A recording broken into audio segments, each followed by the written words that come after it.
GDP 세계 3위의 경제 대국이라 불렸던 일본이 과거의 위상과 달리 지속해서 망해가고 있는 실정인데요.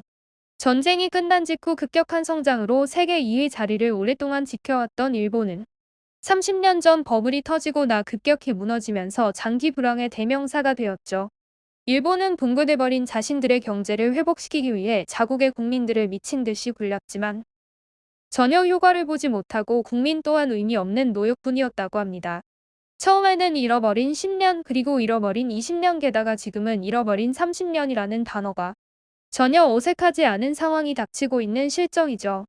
그런데 30년 전 남들이 전부 무시했지만 일본의 몰락을 예상하고 있던 일본의 경제학자가 있었다고 합니다. 1980년도 일본을 떠올려 보자면 다들 비슷하겠지만 일본이라는 나라는 굉장히 잘 사는 국가였습니다. 당시 일본은 미국과 어깨를 나란히 할 정도로 강력한 경제 대국이었는데요. 심지어 당시 1987년도 일본의 1인당 GDP가 미국을 앞지르기까지 했을 정도죠. 당시 일본의 가전제품은 정말 가히 세계 최고의 수준이라고 불리며 인정받기까지 했습니다. 단적인 예로 그 당시에 처음 발표된 워크맨이라는 제품은 세계 음악 산업의 판도를 뒤바꿔버렸을 정도였습니다. 여담으로 워크맨은 원래 독일 발명가의 작품이었지만 소니가 이를 훔쳤던 것이었습니다.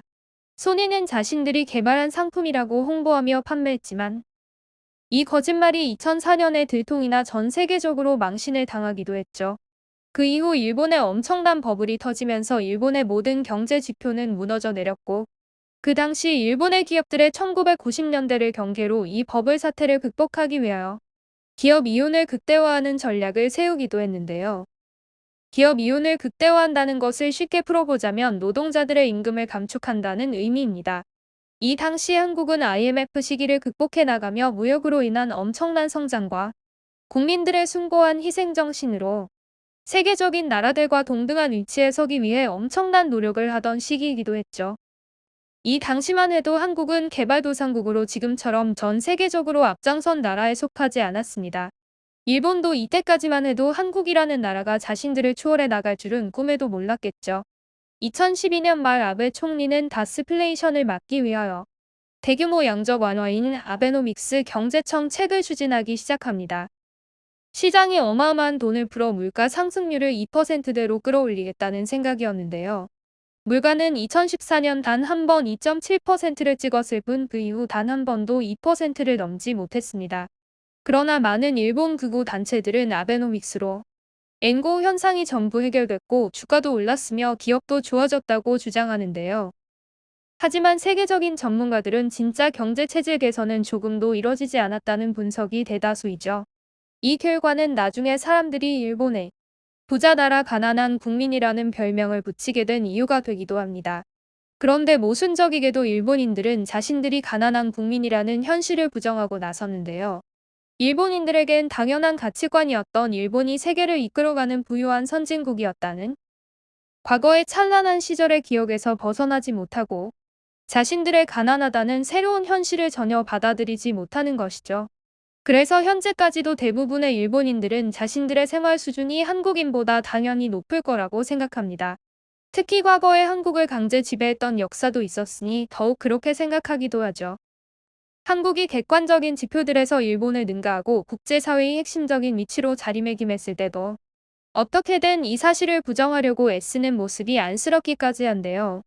그러나 이제 일본이 세계를 선도한다는 말은 결국 모두 옛말이 되었습니다. 그리고 놀랍게도 과거 일본의 몰락을 예측했던 경제학자가 있었는데요. 일본의 권위 있는 경제학자인 모리시마 미치오는 1990년대부터 일본이 예상치 못한 이유로 몰락할 것이라고 주장했습니다.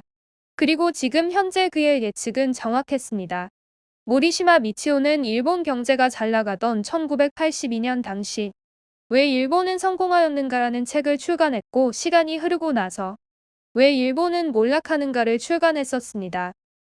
이 책에서 나온 구절 중 정말 소름 돋는 구절이 있는데요.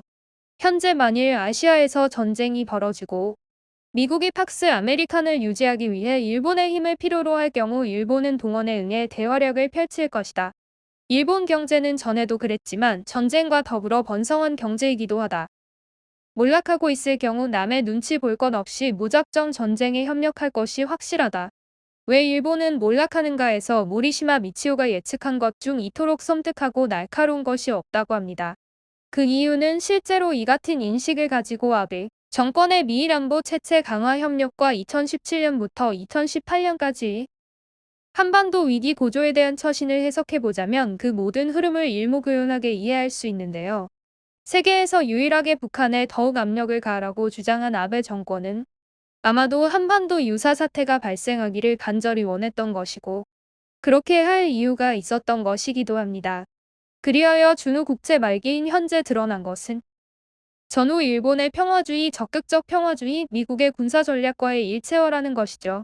부조리 그 자체인 이 삼위일체는 3개항 모두가 천황제 평화주의라는 한 가지 점에서 수미일관하고 있는데요. 한반도의 긴장에 대한 일본 정부의 대처와 그에 대한 여론의 반응들은 전후 국제의 신민인 오늘날의 일본인들이 떠받드는 평화주의의 속알맹이를 백일화에 드러내버렸습니다. 또 모리시마 미치오는 시대적 변화와 주변국에 대응하는 일본의 모습을 보며 2050년을 전후한 일본의 미래는 전혀 희망적이지 않다고 주장했으며 절대로 과거와 같은 고도성장기는 없을 것이라고 전망했습니다. 성장할 수 있는 동력을 얻기 위해서는 일본이 아시아권의 우월감을 가지고 있는 황폐한 정신을 버리고 아시아 국가들과 긴밀한 협력을 해야 하는데 일본의 지도층들은 그럴 필요성을 느끼지 못하거나 그럴 능력이 부족하다는 것이죠. 즉 일본이 역사에 대해 반성하는 태도를 가져야 한다는 점을 말한 것인데요. 그는 다른 전문가들과 같이 일본의 문제를 경제 구조 속에서 발견했으며 과거사에 대한 진실한 반성을 거부하는 우경화 경향이야말로 일본의 발전에 가장 심각한 장애물이 될 것이라고 주장했죠. 이와 같이 소름 돋는 예측에 사람들은 놀라움을 금치 못했는데요. 항상 인정을 하지 않고 남 탓하기 바쁜 일본인들이 결국 자기 꾀에 자기가 넘어가게 된 것이기도 합니다. 일본이 이런 사상 최악의 침체 상황에서 벗어나지 못하고 있는 이유 중 하나를 더 꼽자면 바로 인구 감소 문제라고 하는데요. 당연히 선진국들 대다수가 저출산 고령화 문제에서 자유롭지는 않죠. 하지만 일본을 들여다보면 다른 선진국들에 비해 정도를 넘어섰다고 하는데요. 2060년이 되면 일본의 인구는 현재 인구 대비 무려 32%나 감소한다고 합니다. 고령화 문제가 심각하다고 알려진 우리나라는 5.6% 감소한다고 하는데 일본의 32% 인구 감소는 다소 충격적입니다. 모리시마 미치오의 말과 같이 일본의 현실을 직시하는 분석을 본 일본인들은 현재 패닉에 빠져있는 상황이라고 합니다. 그의 예언이 하나둘 현실화되고 있다며 더 이상 한국을 자극하면 안 되는 것 아니냐라는 반응들을 보이기도 했습니다. 오늘 제가 준비한 소식은 여기까지입니다. 나우튜브 시청자 여러분 시청해주셔서 감사합니다. 구독과 좋아요는 더 나은 컨텐츠 제작에 큰 힘이 됩니다. 오늘 하루도 좋은 하루 되시길 바랍니다.